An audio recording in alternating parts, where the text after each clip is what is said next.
Maybe we move in Calgary, we'll move here. Hello guys! Welcome to Jill in Can. Today is the third day namin dito sa Calgary at lilipat kami ng Airbnb dahil for the weekend lang yon. At today is Monday, maulan at medyo mag-iiba kami ng plano for today. Supposed to be ay mamamasyal kami sa downtown Calgary pero mukhang bahay muna tayo.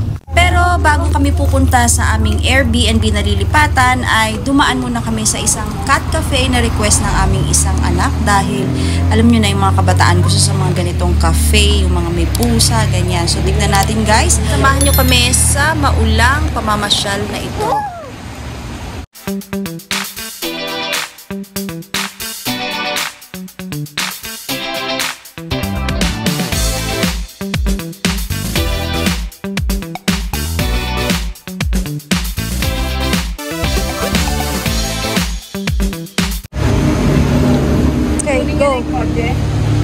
Go, go, go.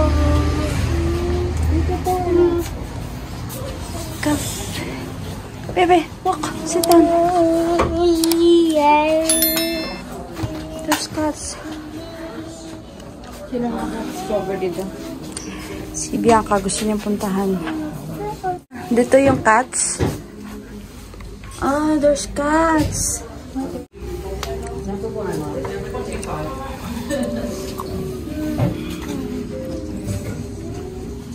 Kung ikaw nga isang cat lover ay talagang gusto mong makapunta dito sa mga ganitong klaseng cat cafe dahil pwede kang makapag-interact dito sa mga cats na ito at ang kagandahan nito ay nasa kabilang side sila but you have to pay $12 for 30 minutes para makamingle sila. At dito sa kabilang side ay mga merch or mga items nila na mga about cats, anything na mga little things. So, meron ding mga food items, mga drinks. So, habang may nag-aantay sa inyo ay pwedeng mag-hangout dyan. So, eto na. Punta na kayo sa mga cat cafe. Meron din ito sa Pilipinas. Ibang klase nga lang.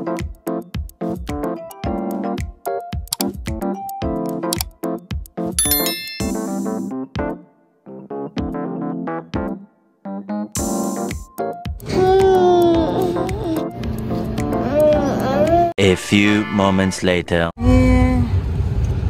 Buong bahay ba to? No, it's cracked. Pwede na, bebe.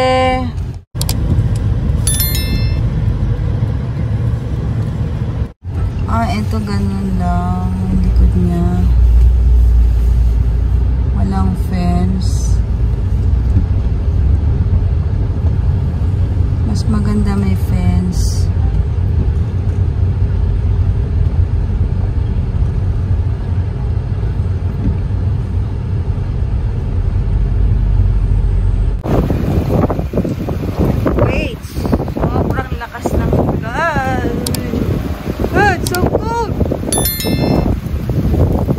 Magpayong kayo ha. Lakas ng ulan. So, this is the house.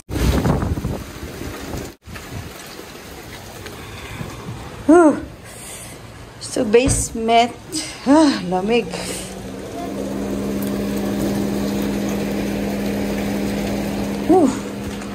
Katay guys. This is the house. Do not turn off switch. Do not.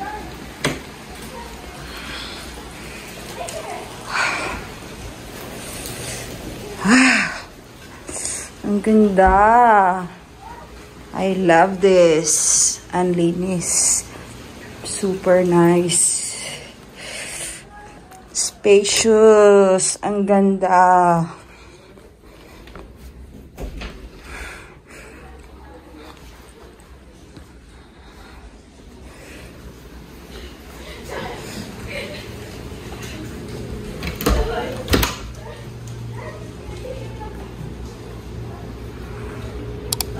Oh, this is so beautiful. Draw the shoes, ha? This is so nice. Ang ganda. Ang ganda niya. Kahit basement. Where's the light?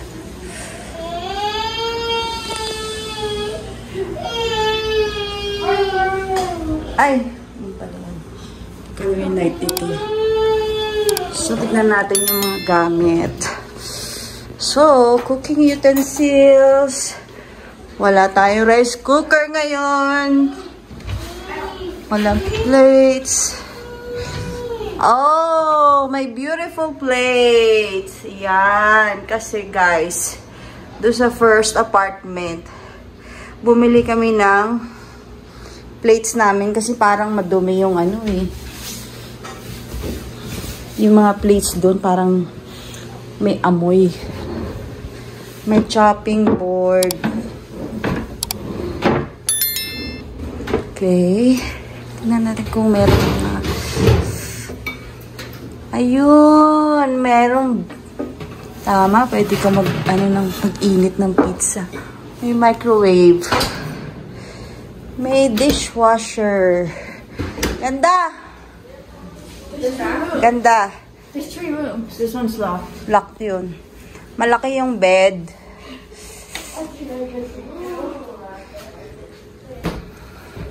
Oh, ang ganda ng closet. Ang laki.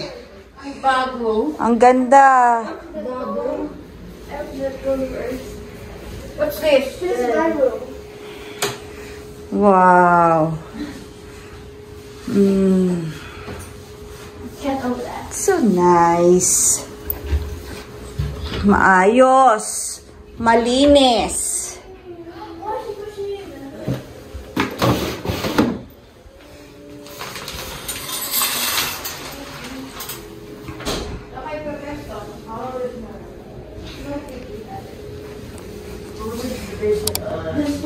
Ay, may extra room? Yeah, I said there was 2. Wow. This is my room. At least may extra room. Kasi akala namin 2 bedrooms. Oh, pero wala palang laundry.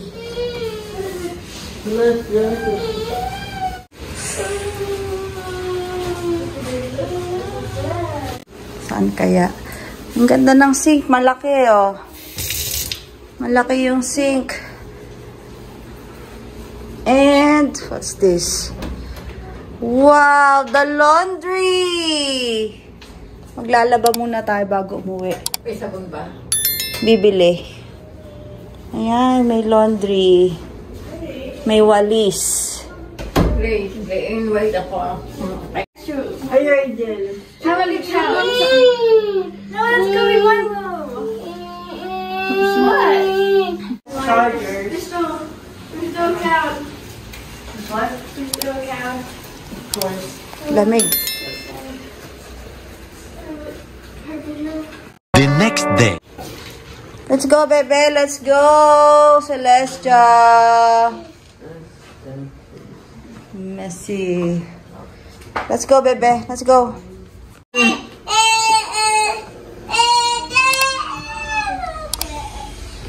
Beautiful day. Beautiful day. Yay. No. No. Wow. Sobrang na-impress ako guys sa nilipatan namin kahit na basement lang siya ay napakaganda niya at $180 per day on a weekday. Pero yung dati naming pinanggalingan na whole house ay 400 per day kasi malapit siya sa downtown. Ito naman ay 30 minutes away from downtown at 2 hours away to Banff. Pero guys, ang ganda ng community. Ang gaganda ng mga bahay. 1 to 1 to 118, 1 1 to 2. So ito yung Ganda na. front. For sale. When we move in Calgary, we'll move here. Okay. We'll have like this house. What are you doing? You're not clean. Nakaka-inspire makakita ng mga ganitong bahay at someday ay makakamit din natin ang mga ganitong bahay na mga dream house natin dito sa Canada. Syempre para sa ating pamilya at sisimulan nga natin yan sa mga small steps na ginagawa natin dito ngayon. Kaya huwag tayong tumigil sa laban sa buhay ng Canada.